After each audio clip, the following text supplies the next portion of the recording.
After my divorce with my husband was settled, I started living with my daughter, Natalie. But about 6 months later, an incident occurred. It was my day off, and I was relaxing at home with Natalie when I received a phone call from my mother. To my surprise, my ex-husband and ex-mother-in-law suddenly came to my parents' house and entered without any permission. I got ready quickly and headed over to my parents' house.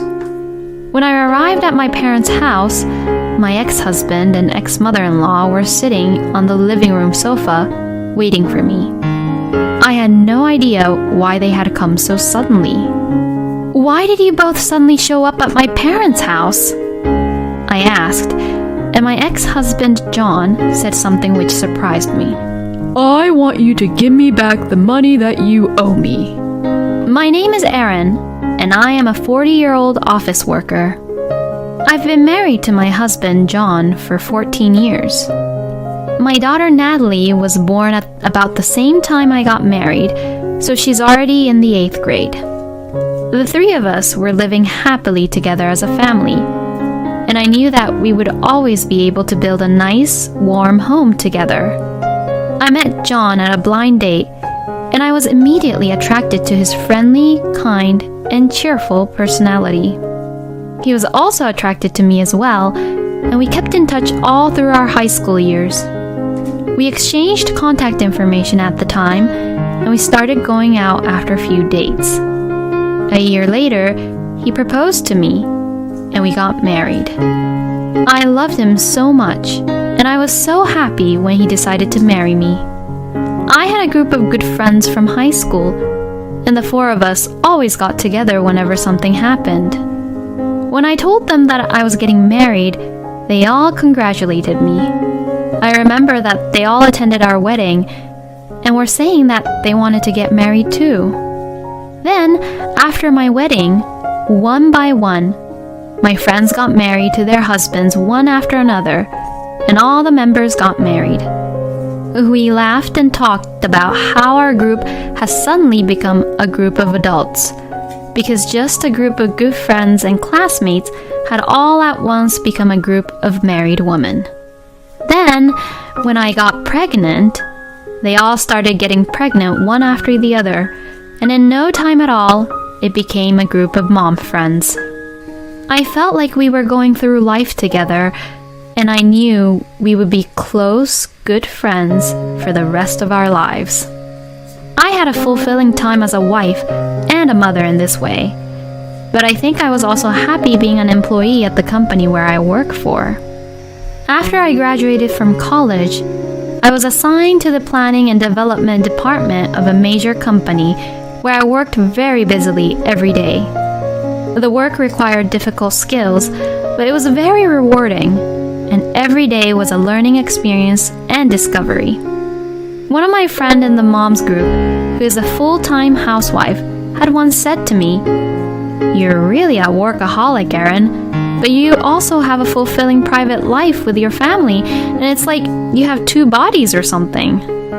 According to my friend, I am a very strong woman, but I really would like to have a body that is as tireless as a strong man. Both John and Natalie support and relaxes me at home after a tiring day at work. "I'm home." "Oh, Mommy, welcome home." When Natalie was still small, she would greet me with a smile and hug me when I came home from work. Just by hugging Natalie, all my tiredness goes away for that day. "Welcome home, honey. Dinner is ready." Another person who relaxes me is John. John quit his job after Natalie was born and started working part-time because I wanted to continue working at my company. John began to work part-time at a cafe, and he was the one who picked up and dropped off our daughter. And when I came home from work, he would cook dinner for me.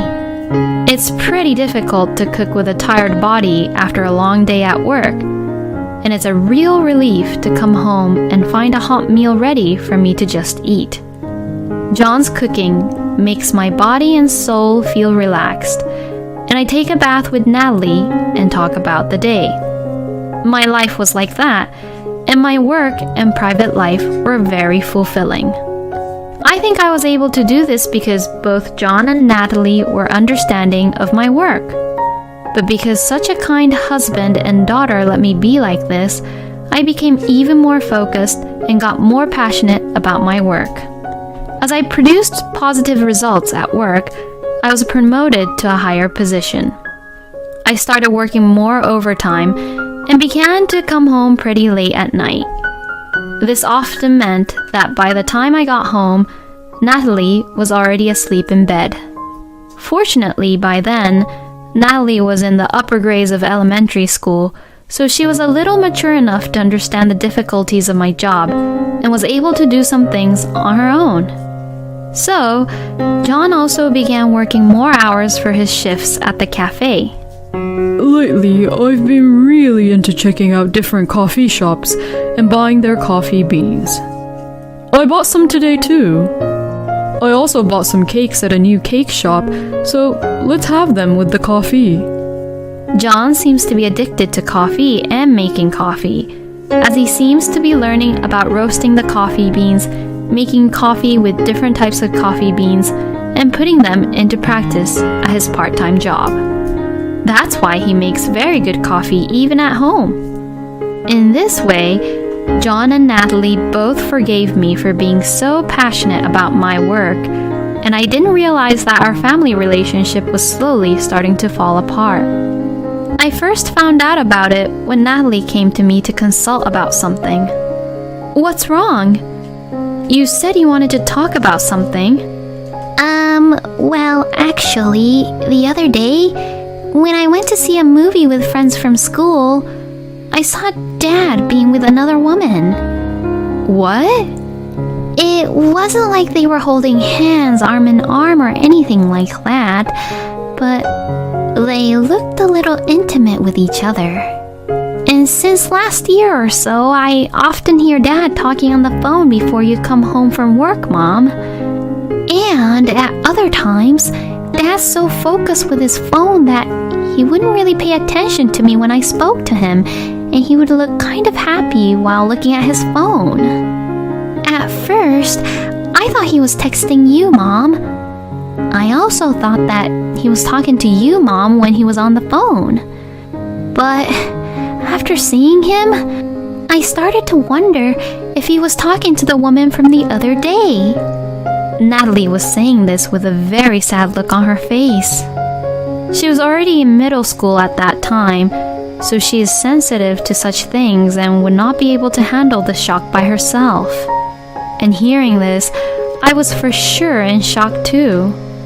I would be very sad if John, who I thought was putting Natalie first, was actually having an affair behind my back. Oh, I'm so sorry, sweetie. I didn't know we were making you feel that sad. I've been a little work-centered, haven't I? No, I think it's cool that you work so hard, Mom. So don't feel sorry for that.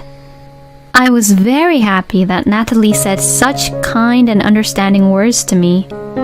Thank you, Natalie. And I'll check with your dad about this, okay? And if your dad is having an affair, I think I'll divorce him, but will that be okay with you, honey?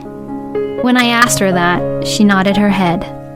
I don't like the idea of my own dad having an affair. Just knowing that and being with him would make me feel bad. Seeing my own daughter say this made me reflect on the fact that I had not paid much attention to my family. I must look into this issue thoroughly for the sake of Natalie, who took her courage to talk to me about such a heavy topic. I immediately requested an investigation agency to investigate about John's affair, and I was surprised to find out the results. John was indeed having an affair, just as Natalie had said, and there were photographic evidence of the affair. But what was most surprising was his affair partner. She was Stacy, who was one of my classmates from my high school days and one of the members from the moms group. I was more shocked by the news than John's actual affair. I was betrayed by a really great friend who I had thought we had always been close and trusted each other. Stacy is a stay-at-home mom, and she was the last in our group to get married. So, her child is still small, like 5 years old or something. And yet, she was having an affair with John without taking care of her own child. When I got the evidence of their affair, I was really shocked and couldn't move for a while. If I had not been in my room, Natalie would have seen those photos, and this would cause a lot of troubles in my family.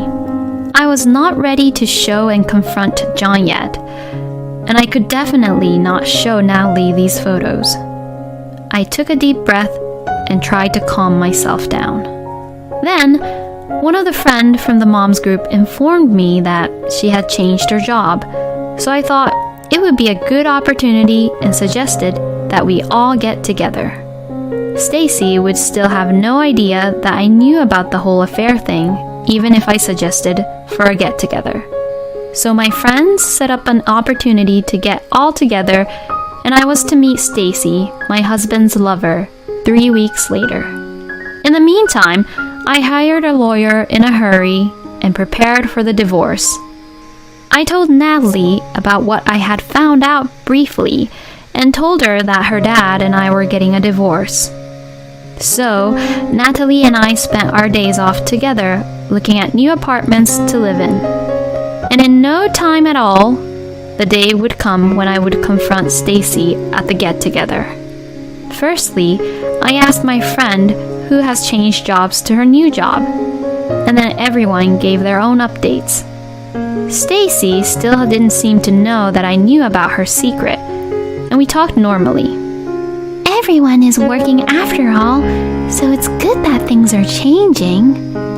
I'm just a housewife, so I'm just repeating the same routine as usual.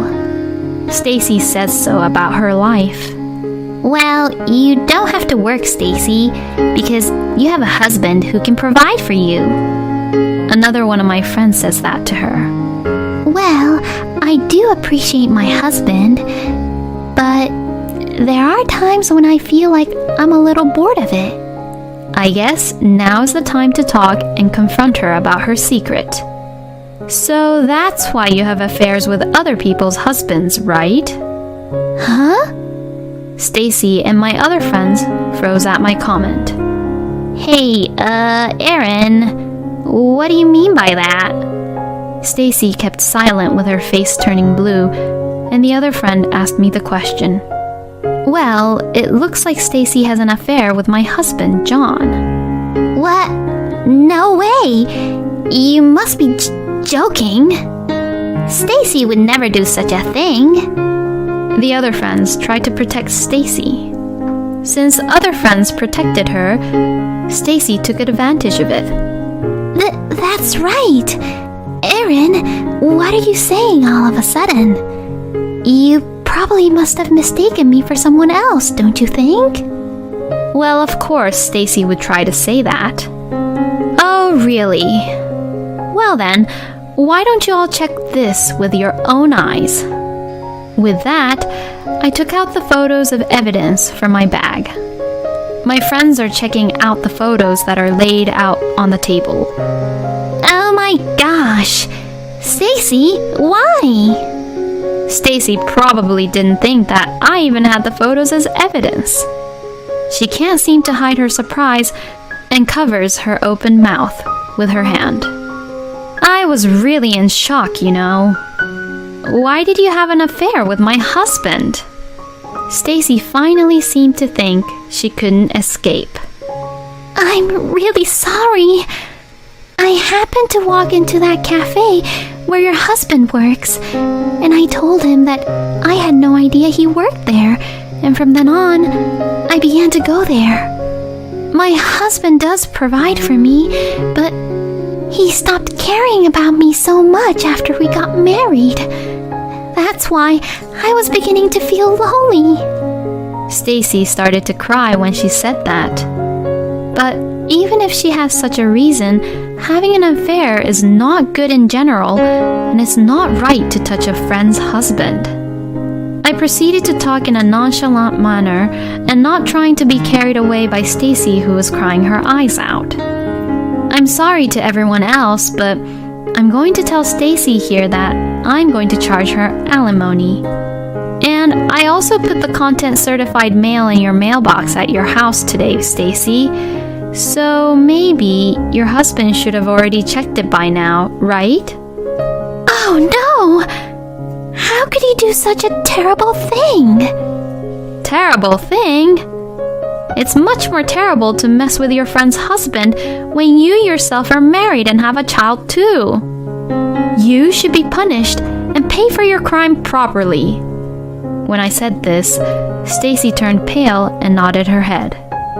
We can't really trust you two anymore, Stacy. My other friends said so too, and we left the restaurant, leaving Stacy behind. Now that the revenge against Stacy was over, I had to deal with John next. I'm pretty sure that Stacy would have already contacted John about it. So, when I came home, John came to the entrance with a panicked look. Hey, how could you? What? I just received a call from Stacy. Are you talking about your affair? How could you do it so publicly? You're terrible. You acted like a good husband to me, but in reality, you were having an affair behind my back. No, that's... But Stacy has a family too, so why did you expose her to her husband like that? How ridiculous. I guess people who have affairs have a similar way of thinking, huh? You think that as long as the other person doesn't know about it, there's no problem, right? But in reality, you really did something wrong, so everything must be exposed as a part of your punishment. That's why I'm going to divorce you and demand alimony and child support from you.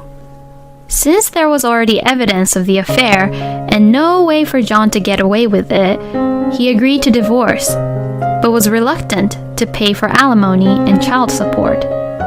But when I hired a good lawyer and told him that I was prepared to fight the case all the way to court, he finally agreed to pay. So that's how I divorced my now ex-husband, sold the house we had been living in, and moved into a new apartment with Natalie. I filed for alimony from my ex-husband and Stacy and received $30,000 from each of them. I also demanded child support from John. After the divorce was finally settled, I started living with Natalie. As one would expect, this incident traumatized me for quite a while, but little by little, my wounds began to heal. However, about 6 months later, an incident occurred. I was relaxing at home with Natalie on my day off when I suddenly received a phone call from my mother. What she told me has surprised me so much. My ex-husband and ex-mother-in-law suddenly came to my parents' house and forced themselves in without any permission. At that time, my father had gone out to take care of some personal business. So that's why my mother called me in a hurry. I quickly got ready and went to my parents' house. When I arrived at my parents' house, my ex-husband and ex-mother-in-law were sitting on the living room sofa waiting for me. I had no clue why they had come. "What are you both doing here at my parents' house all of a sudden?" I asked, and my ex-husband had said something which shocked me. I want you to give me back the money that you owe me. Huh? I never borrowed any money from you. I paid $15,000 for the wedding, didn't I? You were the leading role in the wedding, so it means that I had lent the money to you for your wedding. Since you divorced me now, it's all a fraud. To be honest, I would sue you for the marriage fraud, but all you have to do is return the $15,000 as a settlement. He had said an impossible request. My ex-mother-in-law also told me to pay him as soon as possible. After the divorce, I knew that my ex-husband gotten a full-time job at the cafe where he worked from before. But, as I recall, The pay was quite low for a cafe staff. He must be in trouble with money, which was why he was making such unreasonable demands. Well, let me tell you this. We both were the leading roles at the wedding. And even after that, I paid more of your living expenses than you did for our marriage. If you calculate the total, $15,000 is a small fraction of what I paid. So don't harass me by making impossible demands. I tried to get them to leave, but they didn't leave that easily. Then, my father came home. My father had apparently received a call from my mother and had come back in a hurry. What are you guys doing here?